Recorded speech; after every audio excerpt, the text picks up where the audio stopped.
Hello guys, good morning. Fazal आज मैं आपसे बातचीत करना चाहती हूँ आज सुबह की प्रार्थना में। और आज मैं बातचीत करना चाहती हूँ कि हमें अपनी ज़िंदगी में बहुत ही पवित्र जीवन जीने की ज़रूरत है। हम सभी को इस पृथ्वी पर जो है परमेश्वर ने एक समय को दिए हैं।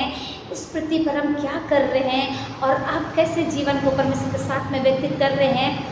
आपका हर एक दिन कैसा परमेश्वर के साथ में चल रहा है या आप कैसे सेवकाई को कर रहे हैं। गाइस, हम एक दिन जो है न्याय के सामने खड़े होंगे। आज का जो सब्जेक्ट है न्याय का दिन, जब वो न्याय का दिन होगा सबके लिए जो है परमेश्वर उस सियासत के सामने जो है हम जैसे काम किए हैं वैसे जो है सियासत के सामने जहाँ यीशु मसीह उस सिंहासन पर बैठकर हर एक लोगों को उनके कामों के अनुसार जो है उनका प्रतिफल देने के लिए वहाँ पर आएंगे। गाइस, आज की सुबह की प्रार्थना में मैं आपको सब करना चाहती हूँ कि आपका जीवन सचमुच यीशु मसीह के इच्छा अनुसार चल रहा है। आप जो भी काम करते हैं गाइस, परमेश्वर आपको देखते हैं। गाइस, मैं आपको बताना चाहती हूँ आगे भी बहुत खूबसूरत गवाही को मैं एक दिन आपको बताना चाहती हूँ कि परमेश्वर ने जो मुझसे बातचीत की है मैं आप लोग तक पहुँचाना चाहती हूँ कि जब आप छोटी छोटी सी काम भी करते हैं सबको परमेश्वर देखते हैं और जीवन के बुक में नोट होता है। गाइस, मैं आज की सुबह की प्रार्थना में एक बहुत ही खूबसूरत बात को बताना चाहती हूँ, गवाही छोटी सी देना चाहती हूँ। गाइस,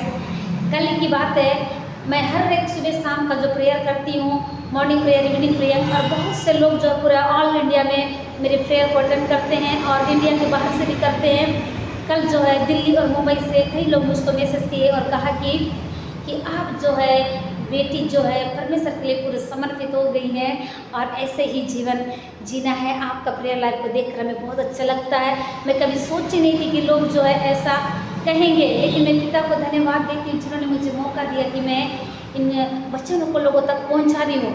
और सब ने कहा कि उन्होंने ये भी कहा कि जगदलपुर के लोग जो है भूखे और प्यासे हैं यीशु मसीह के। गाइस, सचमुच मैं परमेश्वर पिता को धन्यवाद देती हूँ। लोग जो भी है संगति में जुड़े हैं, दिल्ली मुंबई से हैं, पूरे ऑल इंडिया में प्रेयर को अटेंड करते हैं। सुबह शाम की प्रार्थना में यूँ ही हम लोग मिलकर सुनते हैं और इंडिया के बाहर से भी बहुत से लोग सुनते हैं। गाइस, मैं कहना चाहती हूँ कि आपको दिन रात परमेश्वर के साथ बने रहना है। गाइस, आइए मैं आपको बता दूँ, परमेश्वर सिंहासन पर बैठकर हर एक लोगों को उसके कामों के अनुसार जो है न्याय करेंगे।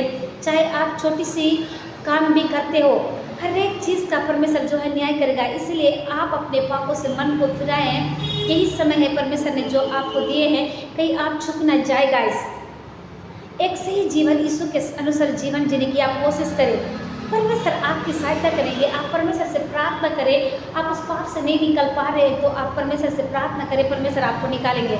आइए आप मेरे साथ में निकाल लीजिए क्या कहता है परमेश्वर का बहुत ही प्यारा खूबसूरत वचन है। गाइस, मत्ती 25 का 31, 32, 33, 34 पद में जहाँ पर कुछ इस प्रकार से लिखा हुआ है, पर जब मनुष्य का पुत्र अपनी महिमामय में आएगा और सब स्वर्गदूत उसके साथ आएंगे, आमीन, तो वह अपने महिमामय सिंहासन पर विराजमान होगा और सब जातियाँ उसके सम्मुख एकत्रित किए जाएंगी, आमीन, और वह उन्हें एक दूसरे से अलग करेगा जैसे चरवा अपनी भेड़ों को उन बकरियों से अलग करता है।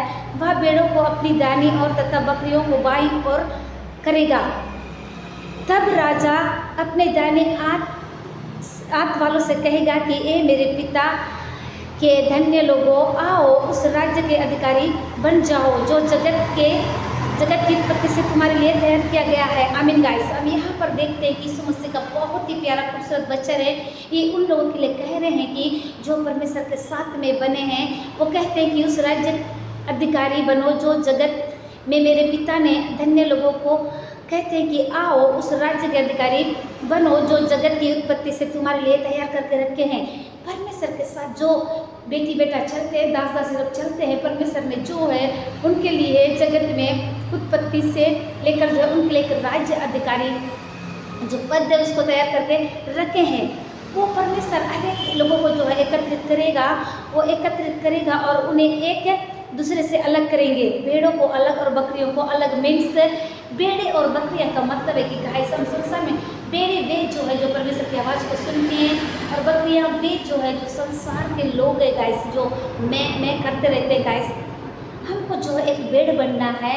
भेड़ जो है अपने चरवा की आवाज़ को सुनते हैं। हम बकरी की तरह में हमको नहीं करना है। गाइस, यहाँ यीशु मसीह कहते हैं कि उन्हें एक दूसरे से अलग करेगा और जैसे चरवा उन भेड़ों को बकरियों से अलग करता है, ठीक वैसे ही परमेश्वर उन विश्वासी भाई बहनों को अलग करेंगे जो सचमुच परमेश्वर के साथ में चलते हैं, और उस दिन न्याय होगा गाइस। यहाँ पर परमेश्वर का वचन बहुत ही खूबसूरत तरीके से आपसे बातचीत कर रहे हैं कि एक दिन मनुष्य का पुत्र अपनी महिमामय में आएंगे उन बादलों के साथ में, और सब जो स्वर्ग में है उसके साथ जो है स्वर्गदूत आएंगे, और जब वो आएंगे अपनी महिमामय सिंहासन पर विराजमान होंगे। उस सिंहासन पर विराजमान होकर सबका न्याय करेंगे गाइस। हम उस लाइन में खड़े होंगे और सबका न्याय होगा कि हम कैसा चल रहे हैं, हम क्या कर रहे थे। अगर हम सही चल रहे हैं तो हम उठा लिए जाएंगे, अगर हम नहीं चले तो नरक में डाल दिए जाएंगे। क्या आपको 100% सही है कि आप स्वर्ग जाएंगे? मुझे तो 100% सही है गाइस, क्योंकि मैं जाना ही चाहती हूँ। मुझे 100% श्योर है कि मैं जाना चाहती हूँ, और मैं आगे मैं गवाही कभी बताऊंगी कि परमेश्वर ने कैसे मुझको जो है एक स्वर्ग के सिंहासन में मेरे जीवन की बुक में नाम को दिखाया। इसलिए मैं कह सकती हूँ कि मैं 100% जा सकती हूँ गाइस। हमको एकदम प्योर पवित्र होना है।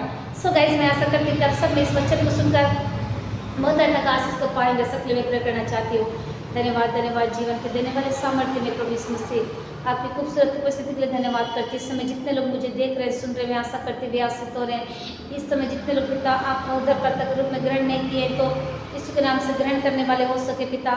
इस समय देश विदेश दुनिया की छोर से जितने लोग इस प्रार्थना में शामिल होकर सुन रहे हैं, मैं आशा करते हुए आश्रित हो रहे हैं। इस समय कई लोग कई प्रकार के डिप्रेशन से होकर जा रहे हैं, प्रभु सहायता करिए। इस समय पिता कोई सतावा से होकर जा रहे, उसे बाहर निकालिए। इस समय किसी का जन्मदिन है, मैरिज एनिवर्सरी पिता, उससे भी बढ़कर आपकी सेवा करने वाले हो सके। इस समय पिता कई लोग कई प्रकार की प्रॉब्लम से होकर गुजर रहे हैं, उनको सहायता करिए। इस समय कोई अपनी बेस्ट लाइफ पार्टनर के लिए प्रार्थना करता है, एक अच्छे पार्टनर देकर आशीष करिए। इस समय कोई बेस्ट प्रेयर लाइफ